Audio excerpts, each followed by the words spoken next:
നമ്മള് ഫസ്റ്റ് ഗിയറിലിട്ടു, വണ്ടി സ്റ്റാർട്ട് ചെയ്യാണ്. ഒരുപാട് ആൾക്കാർ റിക്വസ്റ്റ് ചെയ്ത വീഡിയോ ആണ് ബെയർഫുട്ട് വീഡിയോ. അപ്പൊ അത് ചെയ്യാൻ 2-3 ക്യാമറകളും ആൾക്കാരും ഒക്കെ വേണ്ടതുകൊണ്ടാണ് ഞാനത് ഡിലേ ആക്കിയിട്ട്. അപ്പൊ നമ്മൾ സെക്കൻഡ് ഗിയർ ഇട്ടു. അത് ഇച്ചിരി കൂടി സ്പീഡായി കഴിഞ്ഞു തേർഡ് ഗിയറിലോട്ടേക്ക് ആക്കി. ഇനി ഫോർത്ത് ഗിയറിലോട്ട് പോകണമെങ്കിൽ ആക്സിലേറ്ററിൽ നിന്ന് കാല് കട്ട് ചെയ്തെടുത്തിട്ട് ക്ലച്ച് ചവിട്ടി ഫോർത്ത് ഗിയറിലോട്ടാക്കി വീണ്ടും ആക്സിലേറ്റർ കൊടുത്തു. ഇപ്പൊ മഴയൊക്കെ പെയ്ത് ഒന്ന് തോർന്ന അന്തരീക്ഷമാണ്, നല്ല രസമുണ്ട്. നമ്മൾ പണി നടക്കുന്നിടത്തേക്ക് പോയപ്പോഴാണ് വീഡിയോ എടുക്കാന്ന് വിചാരിച്ചത്.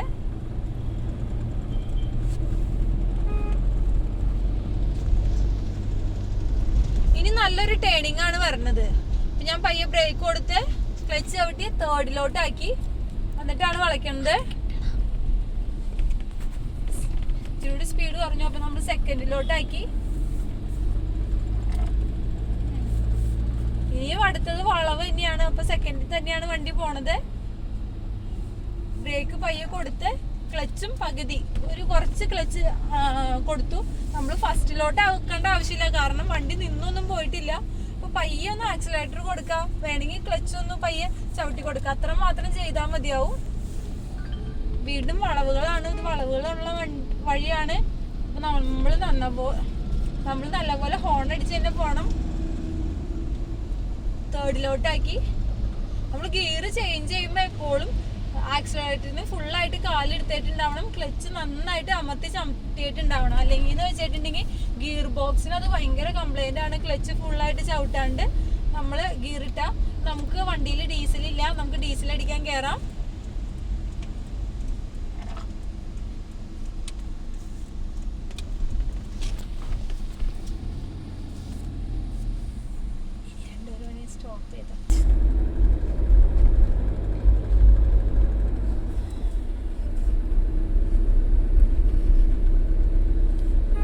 വളവുകളാണ്. അപ്പൊ നമ്മൾ ഹോൺ അടിച്ച് പോണം. ഇവിടെ നമ്മൾ ഡൗൺ ചെയ്യണില്ല, ഞാൻ ഫോർത്തിൽ തന്നെയാണ് പോയത്. ഇനി ഇവിടെയും വലിയൊരു വളവാണ് വരുന്നത്. ഞാൻ തേർഡിലോട്ടേക്ക് ആക്കി. വണ്ടി ഒന്ന് സ്ലോ ചെയ്തു. സെക്കൻഡിലോട്ടേക്ക് ആക്കാണ്.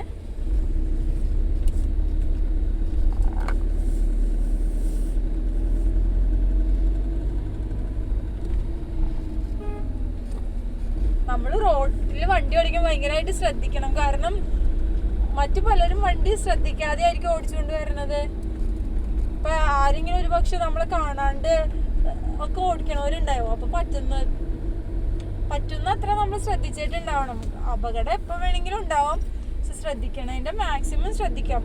നമ്മുടെ പേരിൽ ശരിയാണെന്ന് പറഞ്ഞുകൊണ്ടിരുന്നിട്ട് കാര്യമില്ല. എന്തെങ്കിലും അപകടം ഉണ്ടായി കഴിഞ്ഞിട്ട് ഞാൻ ഓടിച്ചു വന്നത് നല്ല ഡയറക്ഷനിലാണ്, കറക്റ്റ് ഡയറക്ഷനിലാണ് എന്നൊക്കെ പറഞ്ഞ് വീണ് കഴിഞ്ഞിട്ട് പറഞ്ഞിട്ട് കാര്യമില്ല. അപ്പൊ നല്ലപോലെ ശ്രദ്ധിച്ച് വണ്ടി ഓടിക്കാൻ നോക്കാം. അപ്പൊ വണ്ടിയുടെ ഫ്രണ്ടിലുള്ള വണ്ടി ബ്രേക്ക് ഔട്ടി. ഞാൻ എന്നാലും സെക്കൻഡിലാണ് എടുത്തത്. നമ്മൾ വണ്ടി നിർത്തിയൊന്നുമില്ല, അതുകൊണ്ടാണ് സെക്കൻഡിൽ തന്നെ കണ്ടിന്യൂസ് വണ്ടി ഓടിച്ചു പോണത്. ക്ലച്ച് കുറച്ച് ചവിട്ടി കൊടുത്തായിരുന്നു. വീണ്ടും തേർഡിലോട്ടാക്കാം. ഇനി ഞാൻ ഈ വീഡിയോയില് ബാക്ക്ഗ്രൗണ്ടിൽ ഇങ്ങനെ പറയണില്ല, കാരണം കുറച്ചധികം ദൂരം വേണം എന്നാണ് നിങ്ങൾ എല്ലാവരും റിക്വസ്റ്റ് ചെയ്തേണേ. അപ്പൊ ഇനി ബാക്ക്ഗ്രൗണ്ട് മ്യൂസിക് ആണ് ഇടുന്നത്. അല്ലെങ്കിൽ ഇങ്ങനെ പറഞ്ഞുകൊണ്ടിരിക്കുന്ന അതൊരു രസമായിട്ട് തോന്നില്ല, കാരണം വഴിയും നിങ്ങൾക്ക് കാണാൻ പറ്റും, നമ്മൾ എന്തൊക്കെ ചെയ്യണേന്നും അറിയാൻ പറ്റും.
വീഡിയോ ഇവിടെ വൈൻഡപ്പ് ചെയ്യാണ്. വീഡിയോയിൽ എന്തെങ്കിലും പോരായ്മകൾ ഉണ്ടെങ്കിൽ ക്ഷമിക്കണം. അടുത്ത നല്ല നല്ല വീഡിയോയുമായി ഇനിയും കാണാം. അതുവരേക്കും എല്ലാവർക്കും ബൈ ബൈ.